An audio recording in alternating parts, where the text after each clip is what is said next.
aprovação da lei que autorizou o uso de células-tronco em pesquisa no Brasil, em março de 2005, aumentou a expectativa dos que viam nas terapias celulares a solução para suas doenças. Isso apesar de todos os avisos médicos de que o caminho era longo. De fato, foram 3 esperados anos até que o Supremo Tribunal Federal liberasse para valer as pesquisas com células-tronco embrionárias humanas. A partir daí, em menos de 6 meses, ainda em 2008, um grupo de pesquisadores da Universidade de São Paulo, da Universidade Federal do Rio de Janeiro, anunciou a obtenção da primeira linhagem 100% nacional dessas células, um avanço capaz de acelerar ainda mais as pesquisas no Brasil. Resta saber quando teremos no presente a visão meio futurista de novos tratamentos fantásticos, capazes de debelar doenças de maneira nunca antes alcançada. Os passos que já foram dados e o que falta caminhar são o nosso assunto de hoje. E creio que muito do que já se faz hoje era inimaginável alguns poucos anos atrás. Não sei se para os nossos convidados também. Deixa eu apresentá-los a vocês.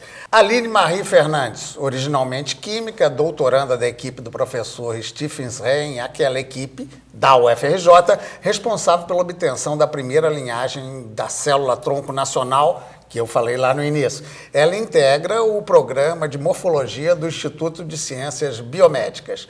Rosália Mendes Otero, doutora em Ciências Biológicas, com pós-doutorado no exterior, é professora titular da Universidade Federal do Rio de Janeiro, onde coordena estudos de terapia celular em acidente vascular cerebral, realizando tratamentos com células-tronco dos próprios pacientes. Marcelo Marcos Morales, médico e professor do Instituto de Biofísica da UFRJ, doutor em Biologia, preside a Sociedade Brasileira de Biofísica e Comportamento. Sua atuação se direciona às terapias gênicas e celulares em lesões renais e pulmonares.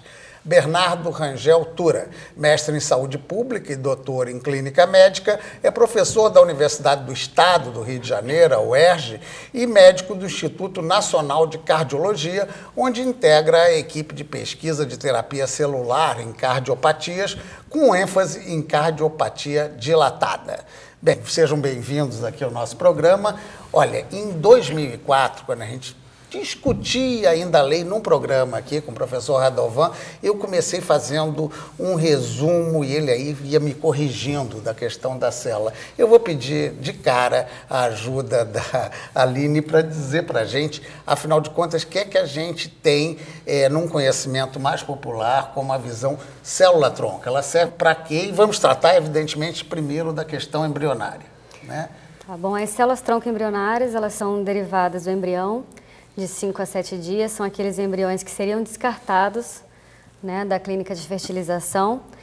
E é uma célula que a gente chama de pluripotente porque ela tem a capacidade de se diferenciar em qualquer tipo celular do corpo.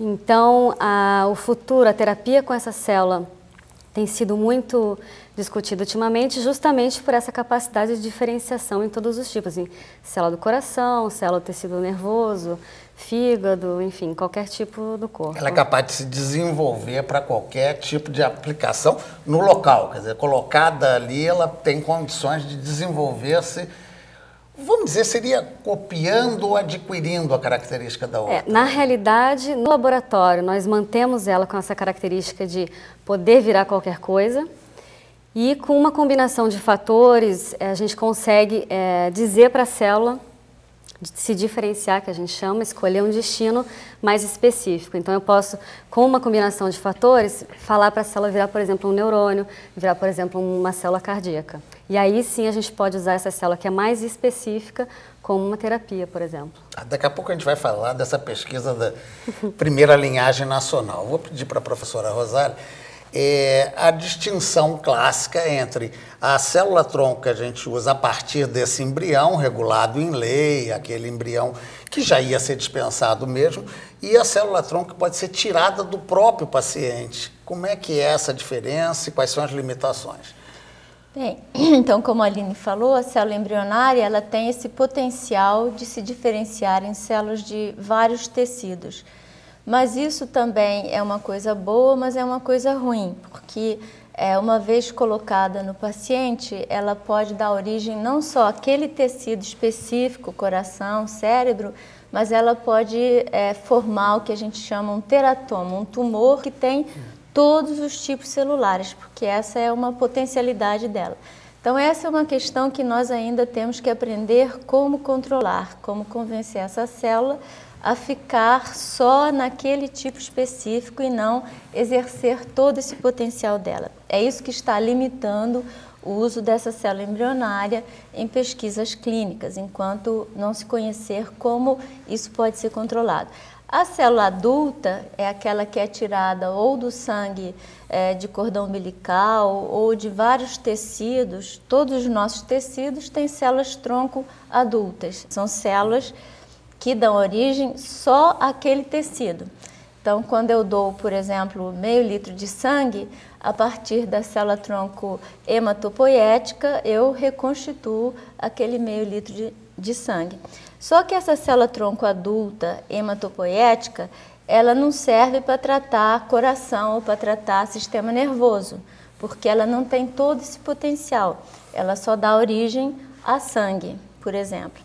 Uma célula de pele, ela só dá origem a células de pele. Então, essa é a grande diferença entre a célula embrionária e a célula tronco adulta. É o potencial de diferenciação. Certamente as embrionárias são pluripotentes e as adultas elas têm um potencial menor.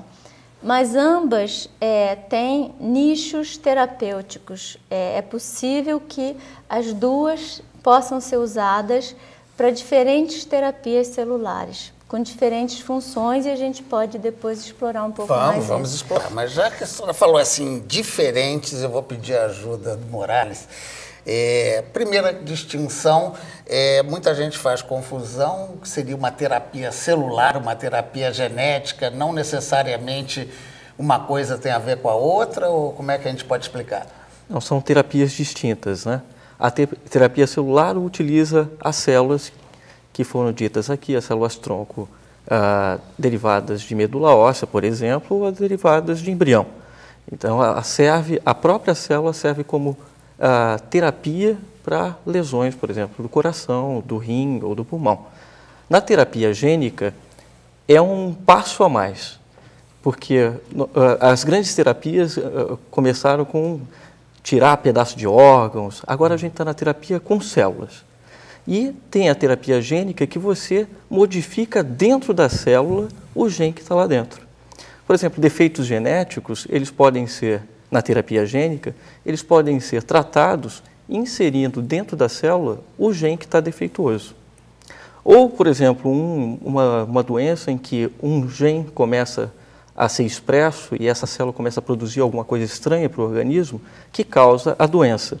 Eu posso silenciar esse gene dentro da célula desse organismo, fazendo o silenciamento desse gene e tratando a doença. Então, a terapia gênica é uma interferência dentro da célula da expressão do gene que comanda todo o funcionamento celular. Então, enquanto a célula, nós temos a terapia celular, a terapia gênica você interfere com o funcionamento dessa célula. E a gente pode até brincar entre aspas, né? Mas fazer a associação da terapia gênica e a terapia celular. Por exemplo, você pode pegar uma célula tronco, modificá-la geneticamente, introduzindo um gene, e usar essa célula tronco modificada para uma certa terapia. Então, são terapias do futuro, que já estão no presente, de fato, né? Mas que podem ser associadas. Bem, a gente já viu aí que a coisa, quando eu falei em futurismo, não estava tão distante. Eu vou recorrer aqui ao Bernardo numa questão que tem a ver com passado e futuro.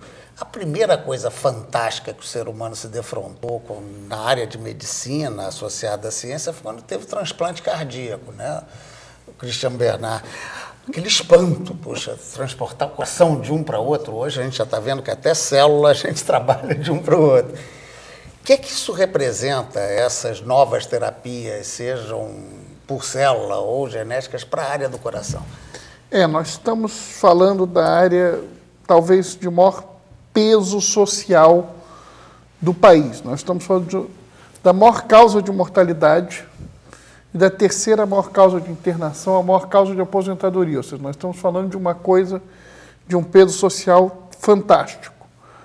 Quando o Christian Bernard fez o primeiro transplante, se mudou o conceito de morte da humanidade. Porque até então a morte era a parada do coração. Foi quando se criou o termo de morte cerebral, né? Nós estamos diante de situações que a gente pode trazer a milhões e milhões de pessoas benefícios importantes. Se você pensar que hoje, Chagas, nós temos 6 milhões de brasileiros em fila ou em condições de fila de transplante, só com doença de Chagas. Nós temos alguma coisa em torno de 3 ou 4 milhões de pessoas que, se ainda não evoluíram, vão evoluir para um transplante com miocardiopatia dilatada. A possibilidade da terapia gênica, da célula-tronco, da engenharia tecidual fornecendo vasos para essas pessoas, evitar o transplante ou reduzir a fila, tem um impacto assim, impensado há anos atrás. No Instituto de Cardiologia, vocês já fizeram alguns casos, já deram no jornal, de pessoas que, com questões de implante de células, já tiveram um processo de melhora e de sobrevida, não é verdade? Nós temos alguns casos de muito êxito no Instituto. Nós temos pacientes que saíram da fila de transplante, pacientes chagásicos, pacientes com cardiomiopatia dilatada, que saíram da fila de transplante, ou seja, eram pessoas que estavam na fila esperando um órgão hoje em dia, não estão mais.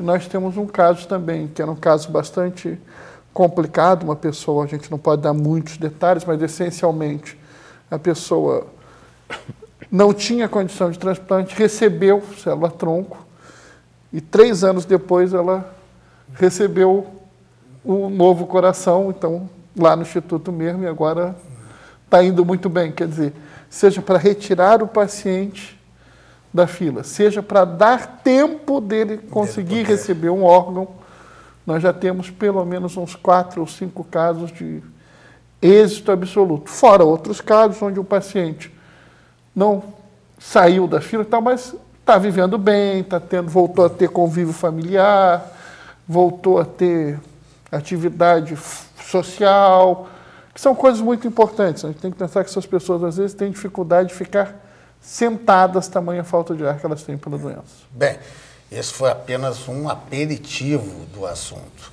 A gente vai fazer um pequeno intervalo e voltamos já já.